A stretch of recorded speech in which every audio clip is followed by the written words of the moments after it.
August 11th, 1:47 a.m. Gonna do this one real fast. As you can see, I'm up really late. Don't worry, I'm still locked in. I'm still killing it, but this is the thing. I probably have some kind of mild form of ADHD, and the second I screw up my schedule, among other things, I go down a rabbit hole and then things get screwed up. And if I allow myself to go too far, it gets completely screwed up. But I didn't allow it to go too far. Here's the deal. I went to bed late last night. I made a video late last night. I mentioned this already. So I woke up late today and everything was going well at first, actually. But at some point in the afternoon, I don't even remember what it was. Maybe I was watching a YouTube video, some kind of comment hit me. Next thing I know, I'm going down a rabbit hole reading not quite social media stuff or comments or anything like that. Didn't give into that, but I did start looking into some issue. And then whenever that happens, I get into my own head. I start thinking philosophically and arguing with myself and figuring out a solution to some problem. Next thing I know, 3 hours have gone by. Okay, so that's what happened. So I didn't start working on my game till like 5 o'clock, and then I didn't go to the gym. So I was like, okay, well, I'll just work on my game first since I'm already late on that, and then I'll hit the gym later tonight, which I did. But yeah, completely, like, if I don't stick to my routine, it's so easy for me to get thrown off. And even more so, if I allow myself even just the tiniest bit of reading some random thing on the internet or whatever, I can get sucked in so easily. But I didn't give in all the way.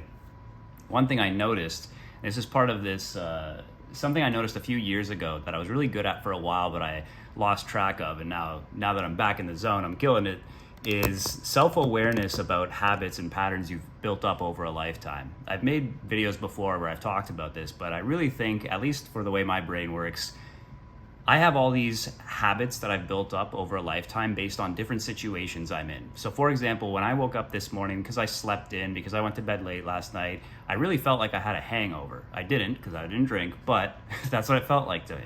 And anytime I do get a hangover, I will go and order junk food normally and lay around all day watching movies or whatever. And I could feel the impulse to do that. And that's the thing I'm talking about. When you've repeatedly done the same patterns in the same situations over and over again over many years, you get these instinctual automatic impulses to act a certain way in certain situations, which of course is terrible if those are very unhealthy patterns and coping mechanisms. And it seems like the only way to beat it is you have to become cognizant of that and very aware when that's about to happen. When you can feel that impulse, you feel those little thoughts in the back of your head that are like, what's the big deal if I eat some McDonald's tonight, right? But then you have to go, no, I know what's happening here. It's my brain tricking me into giving up all my hard work just to fulfill this stupid, pointless pattern I've built up over my life. No. So I said no, and I didn't fall for that shit. So I am up late again. Unfortunately, I am gonna have to reset my schedule tomorrow, but it's okay. It's not like crazy late like it was before. 1:50 in the morning, not bad. Not bad for me at all. And everything else during the day was great. And also I got some good work on the game done. So let's get to that. I've got some salmon cooking right now. I'm gonna make this video real short since I want to eat that quickly, get to bed, not let this go any further than it needs to go. So let's take a look here. Okay.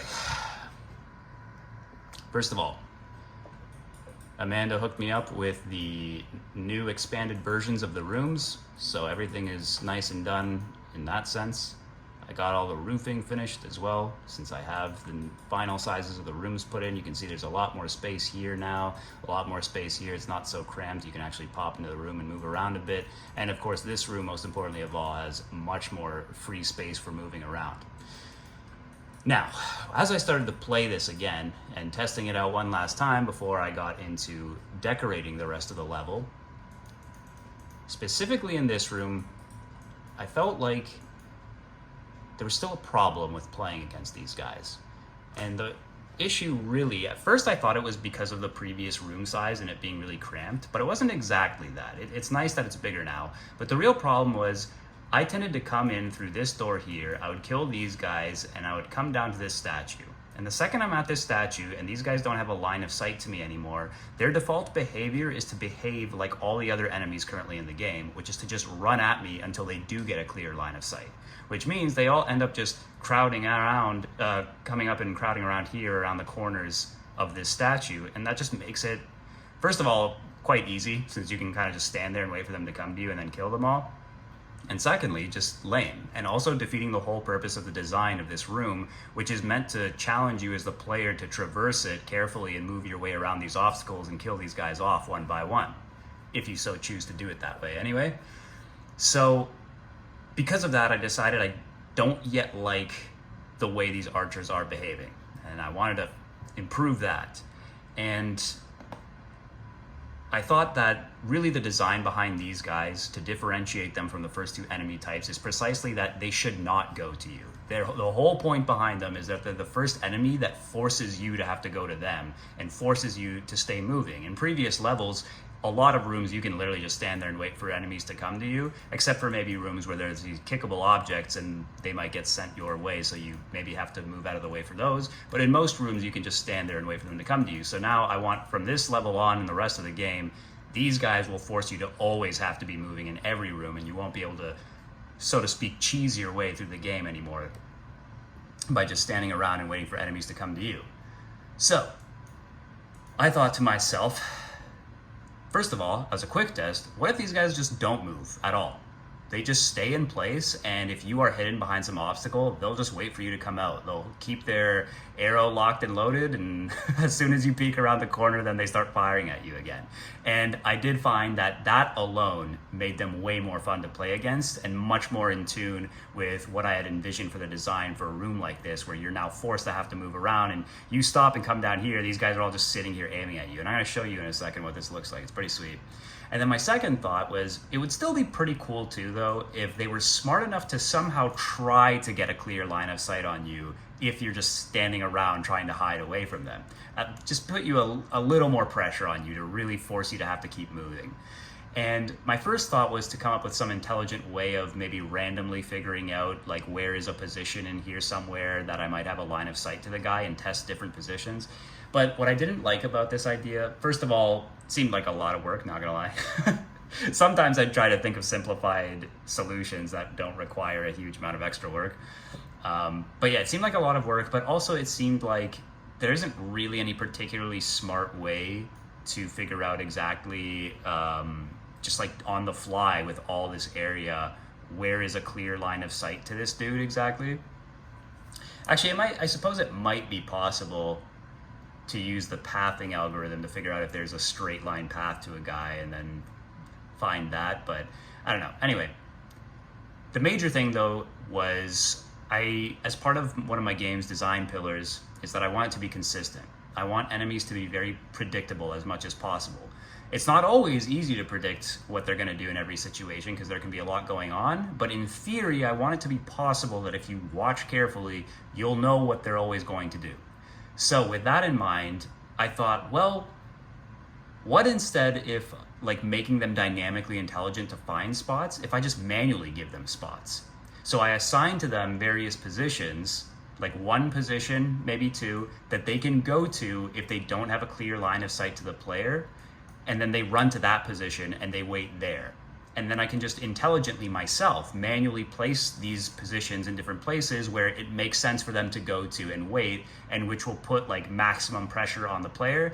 And that way their movement is always predictable because they'll always be running to the same spot once you enter the room and they can't see you anymore. So that's what I ended up implementing, and I think it works pretty well. You can see, for example, this is the easiest example. Imagine you come into this room, and then you come down here and you kill this guy, and this guy's still standing over here. Obviously, he can't see you. So, over here, I give him a patrol position here. I call them patrol positions. So if you come in here, you go in here, and then he can't see you, he will immediately start moving over to this position to get a clear line of sight on you, and he'll do that every time.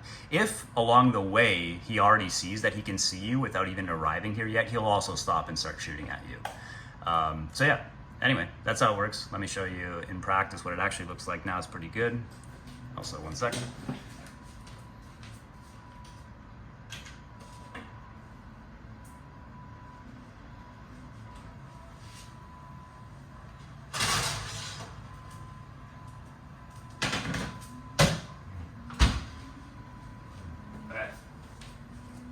My salmon was baking in the oven. It's good to go. All right. Oops. Okay. So this is one example of a guy, actually. You see he runs all the way back to this spot and waits for you to come out. And he just holds on to that arrow before it goes. I think it looks pretty cool. Then you'll see this guy here. This guy's going to come out here when I come down here. So it's pretty sweet like that. And it really forces you to have to play fast. Oh, I got him to kill him with the arrow. That's pretty sick. You see how this is all coming together? It's pretty fucking dope.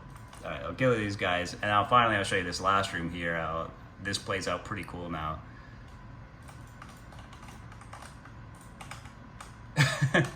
So it really forces you to have to play super aggressive.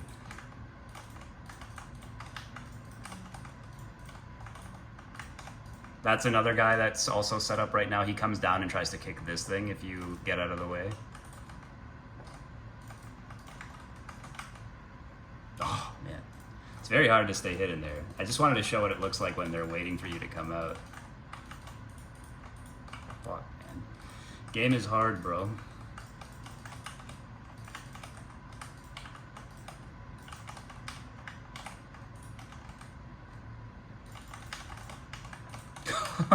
God. Alright, come on. Last shot. And in case you haven't noticed yet, the pattern of their movement in this room is this guy in the middle and the guy at the very back, they stay wherever they end up once you enter the room. And these four, they stay in the corners. This guy will run over here, this guy goes down here, and this guy goes down here. So there's like a ton of crossfire. There you go. And you can see that these two guys, they just sit there waiting, and the second I pop out, well, this guy can't see me because this is an obstacle too, but it's pretty awesome. So yeah, that's how it works. Pretty sick. Very happy with that. I think it still just needs a couple minor adjustments. There's occasionally moments there where their animations bug out for a second or two. They get stuck between two different states or something like that, but whatever. It's very minor. Fix it up tomorrow. And then, now I'm happy with it. They're true to their original design intent. They actually feel kind of interesting and different to play against now compared to the other guys. And I think especially in the levels after this, where they get combined with the melee dudes, it's going to be pretty sick. Yeah, and then I'll hopefully tomorrow, finally, be able to decorate the rest of the level, and we'll be done with this, and I can continue moving on. I'll probably start focusing on the promotional stuff as soon as I'm done with this level completely, because then I'll have enough that I can probably start making my long form video, also finalize my short form, maybe even just spend like a week finally like doing that, because I keep saying I'm gonna do it every night, and I'm doing like tiny bits of work, but never really getting it done enough to figure out exactly what I want to do with that. So maybe I'll get this one level completely finished and then start focusing on that entirely. Having said that, I don't think I have anything else to say. I'm gonna eat, gonna get to bed.